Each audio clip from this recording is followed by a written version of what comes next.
የድንግል ማርያም ጨርቋ ትርፍ ነው፣ ስዕሏ ትርፍ ነው፣ መቃብሯ ትርፍ ነው፣ በዓሏ ትርፍ ነው፣ ኑሮዋ ትርፍ ነው፣ ሞቷ ትርፍ ነው። ሰው ሁሉን ነገር ከስቦ እመቤታችን ቢያተርፍ መልካም። ሁሉን አጥቶ ድንግል ማርያም ያለችው ሰው በቂ ንብረት አለ። የእመቤታችን ሁለንተናዋ ገንዘባችን። በስሟ እናተርፍበታለን፣ በጸሎቷ እናተርፍበታለን፣ በልጇ እናተርፋለን፣ በማኅፀኗ አትርፈናል፣ በንጽህናዋ አትርፈናል፣ በምልጃዋ አትርፈናል። ለድሃው ዓለም ባለጸጋ እናት ሰጠ። ወርቅ የሆነችና ሁለንተናዋ ወርቅ ነው ማለት ሁሉ ነገሯ ገንዘብ ነው። ማርያም ድንግል ለነዳይ ነው አይወርቁ ሰው አተረፈችለት እና እመቤታችን ምርጥ ወርቃችን ናት። ደግሞ አይቀማን ሰው። አሁን ይህን ከአባይ መግፈፍ ይችላል፣ ማርያምን መቀማት አይችልም። እንዴት አድርጎ ይቀማኛል አላችሁ? አዎ ድንግል ማርያምን ዘ ይውል 100 ወቄት ወርቅ ዘ ብትሰደድ ሽፍታ ዞጭልጥ ማርያምን ዘ ብትሰደድ ማን ይቀማሃል? ሁሉን ነገር ለሁሉ ነገር ደግሞ ወርቅ ሁሉን አይገዛ፣ ጤና አይገዛ፣ ዳቦ ሊገዛ ይችላል። ድንግል ማርያም ግን ጤና የምንገዛባት ወርቅ፣ መንግሥተ ሰማያት የምንገዛባት ወርቅ። አይሆንም ሲለን እናቱን ወርቅ አድርገን መስጠት ለሱ። ሌላ የለኝም እኔ እናትህን እሰጥሃለሁ ማለት ነው።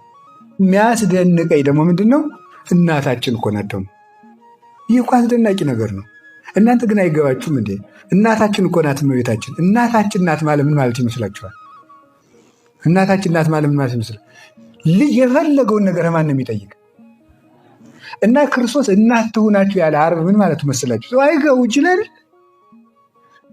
የምትፈልጉትን ነገር ከማን ጠይቁ ነው? ከእሷ ጠይቁ ነው። እናት ናታ።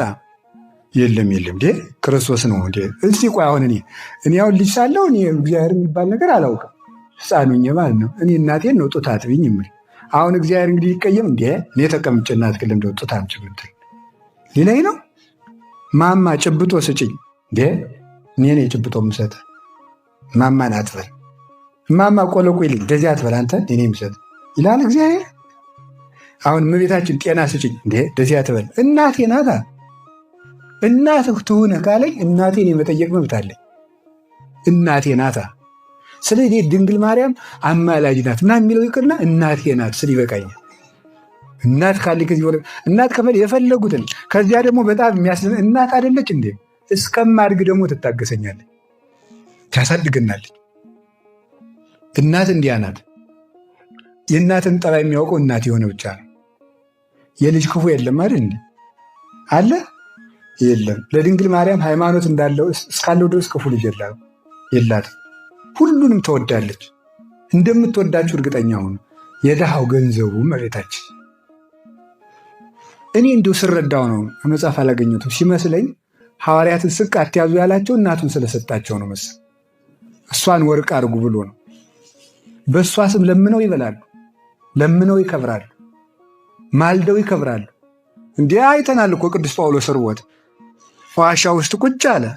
እንዳይወጣ ሰዎቹ ሰው የሚበሉ ናቸው። የዚህ ሀገር ሰዎች ሰይጣን አድሮባቸው እንዳይቀመጥ ራብ ሊገለው። ኧረ እመቤት የባክሽ አላት። የልጄን ወንጌል ተሸክሞ ፈርቶ ይሆናል ውጣና ስበክ አለችው። እና ስንቅ እሰጥሃለሁ አለችው። ሲሄድ ሊበሉት በጀልባ ተከተሉት። እመቤት ያደኝኝ አላት። በኃይለ ጊዜ ኢየሱስ ክርስቶስ በኃይለ ጸሎታ ለእግዝእትነ ማርያም እያል የባሕሩን ውሃ እያፈንክ ርጫቸው አለችው። እንዲህ እያለ ሲረጫቸው የእግዚአብሔር ባሪያ ጳውሎስ አጥምቀን ክርስቲያን መሆን እንፈልጋለን ሊበሉት የመጡ ሰዎች ማለት ነው። እሙ በልዮ ለፍሬ ከርስኪ እምኖዲ ላይሌሁ ምሕረተ ኢታጐንዲ እማይዘነከ ብእሲ አባዲ ቤዛ ነፍሱ ንጽሕ የእፈዲ። እናቴ ድንግል ማርያም ሆይ ይላል አባ ጊዮርጊስ፣ ካሌ ሁሉ ለሆነው ልጅሽ እንዲህ በይው፣ እንደዚህ በይው፣ በዚህ ባሪያ ላይ ምሕረትህን አታዘግይበት። ይህ ሰነፍ ባሪያ ቢያሳዝንህ እኔ ንጽሕናዬን እከፍልለታለሁ በይው ይላል። ስለዚህ ይህን አባ ጊዮርጊስ ምን ይላል? እንደኔ ያለ ርኩስ የለም፣ እንዳንቺ ያለ ንጹሕ የለም፣ እንደ ልጅሽ ያለ መሐሪ የለም ይላል። ይህንን አሳይቶ ሰው ይድናል። ታዲያ ሰው እኔ ሲራክ ያለውን ብናገር ነው የሚሻለኝ። 3 ሰዎች ነፍሴን አበሳጯት። ሁልጊዜ ነው የምለው፣ ትዕቢተኛ ድሃ፣ ሴሰኛ ሽማግሌና ንፉግ ባለጸጋ። ድሃ ነው ደግሞ ትዕቢተኛ። ማርያም ወርቅ ናት እንኳን ኧረ ምንም አልፈልግም። እና በጣም ባለጸጎች ነን። እውነቴን ነው የምነግራችሁ። አሁን ደግሞ መነኮሳት የወጣ ነው እሷን ለማለት ነው። መነኩሴ እንደዚህ ስል ስሰማውን ያፍራለሁ። እኔ ሰው የለኝ ሰው ሁሉ አለው ሰው ይላት ከእጁ ማርያምን ያህል ወርቅ ሀብታም እኮ ነን እኛ በእውነቱ ማለት ነው። ማትሆነን እሷ ምንድን ነው?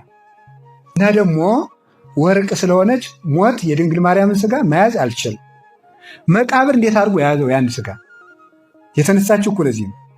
እንዲሁም የእመቤታችን ስጋ አውጭ አላት እግዚአብሔር መጥቶ፣ መሬት አልሰጥም ማለት። ይቺ ስጋ ከተቀበረች ጀምሮ ደስታ አግኝቼ አላውቅም። እንደዚህ አድርጌ አዳም ከነ ልጆቿ ሲቀበሩብኝ ሳዝና ይኖርኩት፣ የእሷ ማዛ ግን አልጠገብኩትም አላወጣም ብላ ነበረ መሬት። እንዲህ የማይጠገም ናት፣ የማትጠገም ወርቅ ገንዘብ ነው። እሺ ገንዘብ ነው በሉ። የእመቤታችን ሁለንተናዋ ገንዘባችን። በስሟ እናተርፍበታለን፣ በጸሎቷ እናተርፍበታለን፣ በልጇ እናተርፋለን፣ በማህፀኗ አትርፈናል፣ በንጽህናዋ አትርፈናል፣ በምልጃዋ አትርፈናል፣ በሃይማኖቷ አትርፈንበታል፣ በጸጋዋ አትርፈንበታል። እምኪሩቤል ሰረገላ ተልኢላ አበአለተነ በብዕላ ይላል ቅዱስ ያሬድ በዝማሬ። ከኪሩቤል ሰረገላ ከፍ አለችና ድህነታችን በጸጋዋ አበለጸገችው ይላል። ሁሉ ነገር ያለባት ሀገረ ወርቅ ማለት ነው። ራሷም ወርቅ ናት፣ ሀገረ ወርቅ ናት። በዚያው ላይ ደግሞ ዕንቆ ባሕሪ ክርስቶስ ደግሞ የት አለ? እሷ ጋር አለ። ዕንቁ የተቀበረባት መሬት ደግሞ ራሷ ወርቅ የሆነች መሬት ናት። አሁን ሰዎች በዚያ ይከብራሉ። ያን ዕንቁ ያገኙታል ከክርስቶስ። የስነ ሀገር ዕንቆ ባሕሪ ጻዕዳ። ቅዱስ ኤፍሬም ለዚህ ነው ዕንቆ ባሕሪ ይናገር እስቲ ሌላው ይቅርና ይላል። ዕንቆ ባሕሪ ይናገር እንዴት እንደሚወለድ ለክርስቶስ ምስክር አድርጌ የማቀርበው ዕንቆ ባሕሪ ነው። ስለዚህ ድንግል ማርያም ዓለሙ የበለጸገበትን ዕንቁ የወለደች መሬት ናት። ማቴዎስ ወንጌል ላይ ምዕራፍ 13 ላይ ተቀምጧል። ይበቃል እንዳይረዝም። እና እመቤታችን ሁለንተናዋ ወርቅ የሆነች ንጽሕት እናት ናት። ዘይት የተመላ ነው። ዘይት አንድ ትሕትናዋ ነው። ሁለተኛ ምን አለ? መንፈስ ቅዱስ የመላባት። እስኪ ብሎ መንፈስ ቅዱስ የተመላባት በሉ እንጂ። መንፈስ ቅዱስ የመላባት ማለት ምን ማለት መሰላችሁ? መንፈስ ቅዱስ የመላባት ማለት ምን መንፈስ ነው ያለ? የትንቢት መንፈስ አለ፣ የስብከት መንፈስ አለ፣ የሰማዕትነት መንፈስ አለ፣ የመላክነት መንፈስ አለ። ጸጋ ማለት ነው መንፈስ ማለት። ስለዚህ ጸጋ ነቢያት፣ ጸጋ ሐዋርያት፣ ጸጋ ሰማዕታት፣ ይሄ ሁሉ ጸጋ ከድንግል ማርያም አለ። ሰው ሁሉ ከሷ አለው። ለዚህ ነው ጸጋን የተመላሽ የተባለ እና መንፈስ ቅዱስ ያደረባት ስለሆነች ዘይት የተመላች መቅረዝ የተባለችው ከዚያ ነው። ዘሕዝቅኤል እጹት ምስራቅ ዘዘካርያስ ተቋም ዘወርቅ ማርያም ይእቲ ዘውዳሴሃ እሙብ። ቅዱስ ያሬድ በድጓው ሲናገር የሕዝቅኤል የተዘጋች አዳራሽ የኅዳር ጽዮን ድጓ ነው። የሕዝቅኤል የተዘጋች አዳራሽ የዘካርያስ የወርቅ መቅረዝ ይህቺ ምስጋናዋ ተጠልቆ የማያልቅ ማርያም ናት ብሎ ይነገራል። አውፋኔዎስ የሚባል ልግ ድንግል በሰለስቱ ይላታል። ድንግል በቅል የነበር እኛ የምናውቀው፣ እሱ ግን ይላል በሦስቱም ድንግል ናት ይላል። ምኗ ድንግል ነው? ሕሊናዋ ድንግል ነው። ከዚያስ ስጋዋ ድንግል ነው አጠቃላይ። ከዚያስ ምኗ ነው? አንደበቷ ድንግል ነው። ሰው ድንግልናውን የሚያጣው በዚህ ነው። የሕሊና ድንግልናውን ያጣል። የሕሊናው ድንግልና የአንደበቱን ድንግልና ያሰጠዋል። የአንደበቱ ድንግልና ሲጠፋ የስጋው ድንግልና ይጥለዋል ማለት ነው። ስለዚህ ከዚህ የተነሳ እመቤታችን በሁሉም ወርቅ ናት። እመቤታችን ነውር የሌለባት። ይህንን ለመናገር ነው። አሁን በደንብ ያዙልኝ። እንግዲህ ሁለንተናዋ ወርቅ ከሆነ ሁለንተናዋ ንጹሕ ነው። ሁለንተናዋ ንጹሕ ከሆነ የንጹሕ ደመወዙ ምንድን ነው? ሕይወት ነው። እመቤታችን ሞት በእሷ ላይ መሰልጠን ያልቻለው ለዚህ ነው። ሞት የእመቤታችን ስጋ ማፍረስ ያልቻለበት ምክንያት፣ መግዛት ያልቻለበት ምክንያት ከዚህ የተነሳ ነው። ለምን? ሁለንተናዋ ወርቅ ስለሆነ። የህሊና አሁን ቅዱስ እንጦንስ ኃጢአት የዲያብሎስ ርስት ነው። ቅዱስ እንጦንስ ክብር ተቀብሎ ወደ ገነት ሲገባ አጋንንት ተከትለው ሄዱ። ደግሞ ከዚህ ሰው ምን አላቸው አላቸው። የሐሌወ ውሳኔ እንዲህ በሐሳቡ በድሏል፣ በተግባሩ ባይበድላሉ። እንጦንስን ያህል መነኩሴ ከቆብ በፊት ነው ከቆብ በኋላ አሏቸው። ከቆብ በፊት እንጂ ከቆብ በኋላ ምን ተገኝቶበት? ያማ በቆብ አልቋል አሏቸው መላእክት። አያችሁ ማለት ነው። የህሊና ኃጢአት የዲያብሎስ ምኑ ነው? ገንዘቡ ነው። አሁን ድንግል ማርያምን ሞትና ዲያብሎስ በምን መያዝ ይችላል? በምንም መያዝ አይችልም። ህሊናዋ የእግዚአብሔር ከተማ ነው። ማኅፀኗ የእግዚአብሔር ከተማ ነው። እጆቿ የእግዚአብሔር ከተማ ናቸው፣ መለኮትን የታቀፉ። አንደበቷ ከንፈሯ የእግዚአብሔር ከተማ ነው። ለአፉኪ ጽጌ እንተ ሰአሞ ለሐርጌ ለወድሶትኪ ዛልዎ ኑታጌ ማርያም ዘመነ ጽጌ ያለ ስለዚህ ነው ማለት ነው። ወይፈኑን ወይም ደግሞ የመስዋዕቱን በግ የሳሙ ከንፈሮች ይችላል። አንደበቶቿ እንዲህ ናቸው በእውነቱ ማለት ነው። ለንባብኪ ሐዋዝ ወለነገርኪ ምዑዝ ለጣዕመ ቃልኪ ናዛዜ ትኩስ ማርያም መጾረ ቤዝ። ለንባብኪ ሐዋዝ አንደበቷ ይኩነኒ ከማለት ውጭ ሌላ ነገር ወጥቶት አያውቅም። አንድ ነገር ተናግራ አታውቅም። ሌላው ቀርቶ እንኳን እነ ቅዱስ ጴጥሮስን አንካሃዲ ብላ ያልገሰጸች ልጅን ክደ ደግሞ እዚህ እኔ ደግሞ እናት ብለህ ትመጣለህ አላለች፣ ዝም ያለች። ስለዚህ ከቃሉ ጋር ናችሁ። ርግቤ ለቤላ በእንተ የዋሃታ ስለ ቅንነቷ ርግብ ይላታል። ሰናይቴ ቤላ በእንተ አርምሞታ ጸጥ ያለች ስለሆነች መልካም ይላታል። ስለዚህ እመቤታችን ሁለንተናዋ ወርቅ ነው። እመቤታችን በቅድስት ቤተ ክርስቲያን አንድ በንጽህናዋ፣ ሁለት መራሒተ ሃይማኖት በመሆን ሁለት በንጽህናዋ በመምራት ሶስተኛ በምልጃዋ በመምራት ቤተ ክርስቲያን ውስጥ እንድታበራ እግዚአብሔር ያበራት መቅረዝ ናት። በእሷ ላይ የሚታየው ብርሃን የክርስቶስ የመለኮቱ ብርሃን ነው። ስለዚህ ድንግል ማርያም ከሰው አስቀድማ እንድትነሳ ያደረገበት ምክንያት ይሄ ነው።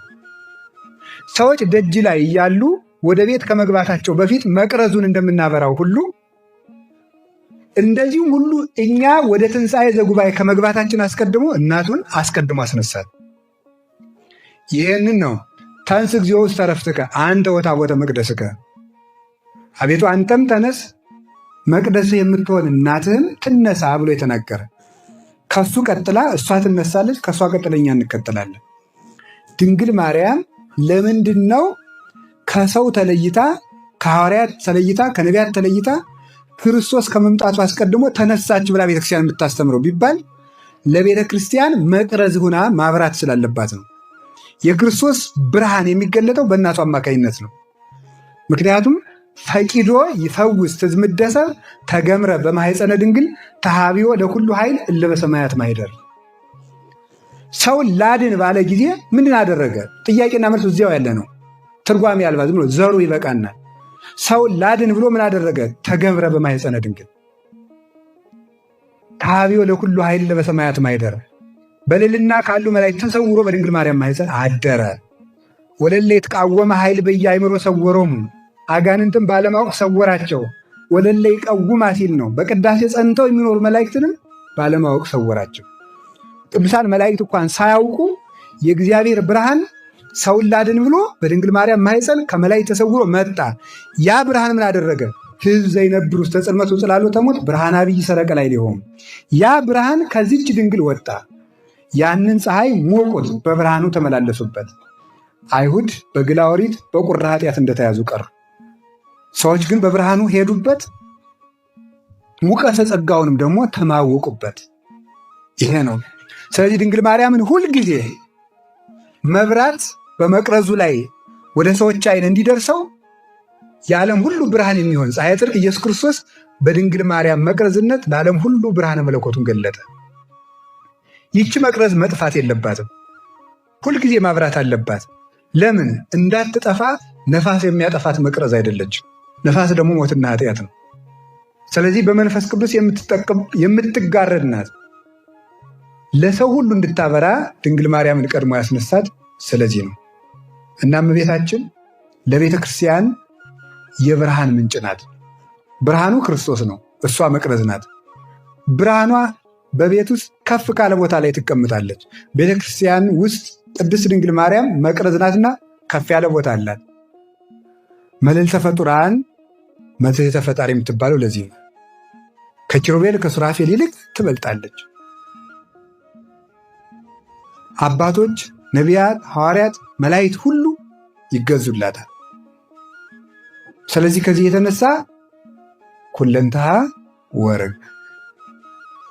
ለምንድነው ወርቁን ለትንሣኤዋ የምንፈልገው? ታቦቱ በወርቅ የተለበጠ ነበረ። አስታውሳለሁ የሚይዘውን እንጃ የኅዳር ጽዮን ተናግሬው ነበር። ይሄን ታቦቱ በወርቅ የሚለበጥበት ምክንያት እንጨቱ እንዳይነቅዝ ነው። ታቦቱ የተቀረጸበት ታቦት ከእንጨት ነው የሚቀረጸው፣ ከግራር እንጨት ይታወቃል። ከዚያም ሲባረክ እንጨት አይደለም የመንፈስ ቅዱስ ማደሪያ ነው። ስለዚህ እንዳይነቅዝ በምን ይለበጣል? በወርቅ ይለበጣል። እንጨቱ መጀመሪያውም የማይነቅዝ እንጨት ነው። እመቤታችን መጀመሪያዋ ባህሪዋ ንጹሕ ነው፣ በንጽሐ ጠባይ የተፈጠረች ናት። በዚያ ላይ ደግሞ በወርቅ ተለብጣለች ማለት በሰርጎ መንፈስ ቅዱስ ያጌጠች ናት። ወርቁን አልፎ እንጨቱን ነቀዝ መብላት እንደማይችል ድንግል ማርያም በንጽህና ያጌጠች ስለሆነች ሞት የእሷን ስጋ ማፍረስ አልቻለው። ስለዚህ ስጋዋ ሳይፈርስ ሳይበሰብስ የተገኘበት ምክንያት ከዚህ የተነሳ ነው። ወርቅ በመሆኗ ስጋዋ አልፈረሰም። መቅረዝ በመሆኗ ተነስታ ታበራለች። ያቺ መቅረዝ ደግሞ ቤተክርስቲያን ውስጥ ተቀምጣለች። በቤት ውስጥ ሁሉ ላሉት ሁሉ ታበራለች ነው ያለ ጌታ። ደጅ ላለ ሰው ብርሃኑ አይተርፈው። እንደዚህም ሁሉ በቤተክርስቲያን ውጭ የሆኑ ሰው የድንግል ማርያም ብርሃን አይፈልጉትም። ብርሃኑ ከመቅረዙ ተለይቶ እንዳይታይ ክርስቶስ ከድንግል ማርያም ተለይቶ አያውቅም። ለይተን እናግኝ ቢሉትም አያገኙትም። ከእናቱ ተለይቶ የሚገኝ ክርስቶስ የለም። ይህንን ለማጠየቅ የወርቅ መቅረዝ ተብላለች። ለምንድነው ይህንን ርዕስ ዛሬ እንድንማር የፈለግኩት? በቀኝ በግራ ምን አለን ያልነው?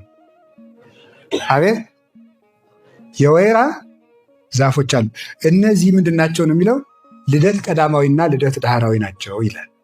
ልደት ቀዳማዊና ልደት ዳህራዊ በወርቅ መቅረዟ ቀኝና ግራ አሉ ማለት ለቀዳማዊ ልደትና ለዳህራዊ ልደት ማዕከላዊት ምልክት የምትሆን እመቤታችን ናት ማለት ነው። ዘይት ተቀብቶ ዝገትን እንዲያከብር ወልደ እግዚአብሔር በሁለቱ ልደታቱ ከኛ የድንቁርናና የመርገምን ዝገት አርቋል። በልደቱም አክብሮናል። ከዚህ የተነሳ ምንድን ነው? ተወልደ በአምሳሊከ ከመ ይለድከ በአምሳሊሁ፣ አንተን በአምሳሉ ሊወልድህ እሱ በአንተ አምሳል ተወለደ ይላል አረጋዊ መንፈሳዊ። አንተ የእግዚአብሔር ልጅ እንድትሆን እሱ የሰው ልጅ ሆኖ መጣ። ስለዚህ በቀኝና በግራዋ ሁለት ወይራዎች አሉ የተባሉ ጽኑ የወልደ እግዚአብሔር ልደት የታወቀ በእሱ አማካኝነት ነው። ስለዚህ ልደት ቀዳማዊ፣ በዚያ መካከል በሁለቱ የወይራ ዛፎች መካከል መቅረዚቱ ስትበራ የዛፎቹ ግንድ ይታያል።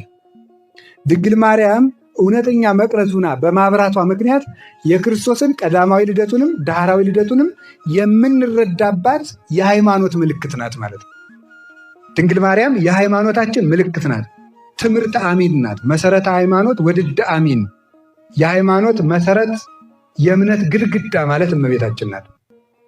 የሃይማኖት መሰረታችን እና ከዚህ የተነሳ ነው እመቤታችን ለሃይማኖት ምስክሩን ስንጸልይ ምንድን ነው ምንለው? እንተ ይእቲ ስምዐ ማርያም፣ ሥላሴን አምኜ ዲያብሎስን ለመካዴ የሃይማኖት ምስክር ማደርጋት እመቤታችንን ነው። ስለዚህ እመቤታችን የእምነት ምስክር ናት። የዳህራዊ ልደትና የቀዳማዊ ልደት ምስክር ስለሆነች በሁለቱ ወይራዎች መካከል ያለች መቅረዝ ናት አለ። ይህች መቅረዝ ስትበራ እንድትበራ ይደረጋል ወይስ እንድትከደን ይደረጋል? እያትው ማይቶተ ከመ ያንበርዋ ታሕተ ከፈር አላ ያነብርዋ ዲበ ተቋማ ወታበር ለለ ይነብሩ ውስተ ቤዝ። መብራት አብርተው እንቅፍ አይደፉበትም። መብራቲቱን በመቅረዝ ላይ አስቀምጠዋት በቤት ላሉት ሁሉ ታበራለች እንጂ ይላል የማቴዎስ ወንጌል ምዕራፍ 5 ቁጥር 17 ላይ። እንቅብ ሊደፉበት መብራት አያበሩ። እንኪያስ መብራት ይሏችኋል ማርያም ናት። እንቅብ ሊደፉበት መብራት አያበሩም፣ በተቋም ላይ አድርገዋት ታበራለች እንጂ። የቦታውን ትርጓሜ ለቦታው እተዋለሁ። የማቴዎስ 5ቱን ረጅም ስለሚሆንብን በመለኮት ይመሰላል፣ በአእምሮ ጠባይ ይመሰላል፣ በነፍስ ይመሰላል፣ በመስቀል ይመሰላል፣ በዚህ ሁሉ ይመሰላል። በሌላም እነ ቅዱስ ባስልዮስ ዘቂሳርያ በሌላም ተርጉመውታል። ለጊዜው እንተዋለን። መቅረዝ ግን አሁን እኔ ማርያም ናት ብሎኛል ቅዱስ ያሬድ። የዘቃርያስ የወርቅ መቅረዙ ማርያም ናት ብሎ ከነገረኝ ጥሩ። የወርቅ መቅረዝ ማርያም ከሆነች የወርቅ መቅረዝ መዳፈን አይገባውም ካለኝ ደግሞ ባለቤቱ የወንጌል ባለቤት ክርስቶስ ድንግል ማርያም ሙታ መቅረት የለባትም ማለት ነው። ስጋዋ ተቀብሮ መቅረት የለበትም። ምክንያቱም መቅረዚቱ ልታበራ እንጂ ልትዳፈን ስለማትበራ ማለት ነው። በቤት ላሉት ሁሉ ታበራ ዘንድ መቅረዚቱ መዳፈን የለባትም፣ መከደን የለባትም። ተገልጣ ማብራት አለባት እዚህ ለመድረስ። ይህንም አላረዝመውም፣ አሁን ጨርሻለሁ። እንግዲህ መቅረዝ እመቤታችን። እስኪ እመቤታችን በሉ እንጂ ጨምሮ እመቤታችን በሉ። ድንግል ማርያም ወላዲተ አምላክ። በጣም ግሩም። እሺ እነዚህ ይቺ ምንድን ናት? መቅረዝ በሉ እንጂ። በጣም ጥሩ። መቅረዝ ያው 7ቱ ቅርንጫፎቿ ይሄ ተተርጉሟል። በውዳሴ ማርያም አልፈዋል። ግን በውዳሴ ማርያም ትርጓሜ ስንት ሰው ይሰማዋል? ምዕመኑ እኮ እንዲሁ በቸርነቱ ነው የሚሰማ እንጂ የማይዘውም አለ። አንድ ሰው እየነበሩ አሉ እና በደብሩ ልማድ መጋረጃ ተጋርዶ ነው የሚሰበክ። መጋረጃውን ጋርደው ዝም ብለው በቃ ይሰብካሉ። ህዝቡ እንዳያቸው የመምህሩ ግርማ ነው፣ በቃ ለክብራቸው ተብሎ እና ህዝቡ ዝም ብሎ ትምህርቱ ስለማይገቡ ጥሏቸው ሄዷል። ሄዶ እንደ አንድ ሰው ዝም ብሎ ቁሟል። ኋላ አልቆ መጋረጃውን ሲገልጡ አንድ ሰውዬ ነው ያለ። አንተ ህዝቡ ውስጥ ሄዶ አንተ ለምን ቀረ?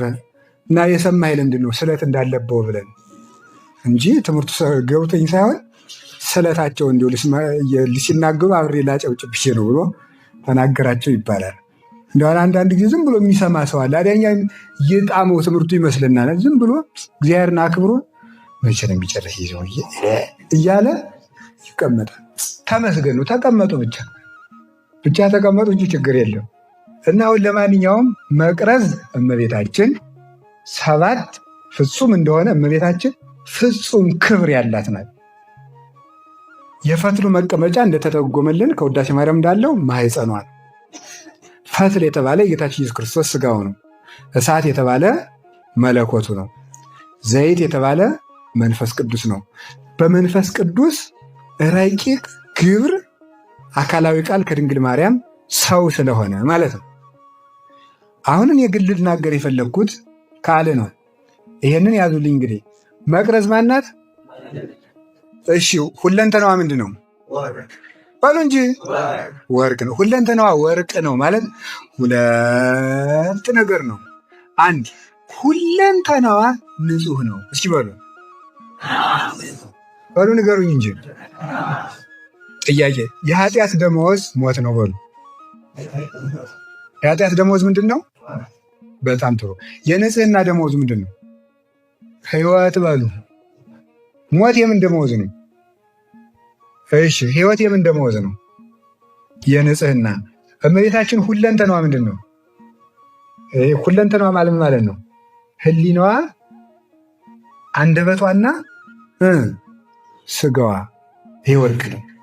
ስጋ እንግዲህ ጆሮ ሁሉ ያጠቃልላል ማለት ነው። እናታችን እመቤታችን ለዚህ ነው አባ ጊዮርጊስ ዘጋስጫ በሰዓታት ሲያመሰግን ማይቶታ ዓለም ስቤት በአርያም፣ አንቺ የዓለሙ ሁሉ ብርሃን በአርያም የምትመሰገች ናት። አዘቅተ ክብር ምቅዳህ ዘምስጢር፣ የክብር ምንጭ የምስጢር መቅጃ አለና ማይቶታ ዓለም ስቤት በአርያም ሰአሊ ለነ ማርያም ብሎ ይገጥመዋል ማለት ነው። ስለዚህ ማይቶታ ዓለም በሉ እንጂ ሁላችሁም ስቤት በአርያም በሉ። የዓለሙ ሁሉ ምንድነሽ ነው ያላት? መቅረዝ ማለት ነው። የዓለሙ ሁሉ መቅረዝ አንቺ ነሽ። በአርያምም ትመሰገኛለች። አይን የብርሃን አይን ናት እመቤታችን። ለሰው አይኑ ብርሃኑ እንደሆነ ለቤተ ክርስቲያን አይኗ ደግሞ እመቤታችን ናት። ቅዱስ ኤፍሬም አንድ ድርሰት አለው። የበራች አይን ወይም ብርት አይን የሚል አንድ ድርሰት አለው ስለ እመቤታችን የተናገረበት። የግራ ዓይናችን ሔዋን ናት፣ ሲኦልን አሳየችን። የቀኝ ዓይናችን ማርያም ናት፣ ብርሃንን አሳያችን ይላል። ስለዚህ መቅረዝ ናት። ዘይቱ አስቀድሞ ነበረባት፣ ሀብተ መንፈስ ቅዱስና ትሕትና አላት። መንፈስ ቅዱስ በሷ መጣ፣ ብርሃን ክርስቶስ ከሷ ተወለደ፣ ለዓለም ሁሉ ሲገለጥባት ይኖራል። አሁንም ቢሆን ወደ መቅረዚቱ የሚኖር ጨለማን ከቶ አያይም። ስለዚህ ብርሃን እየመራ ከቤት እንዲያደርስ ማርያም ብሂል መርህ ለመንግሥተ ሰማያት። ወስብሐት ለእግዚአብሔር። ይቆያል።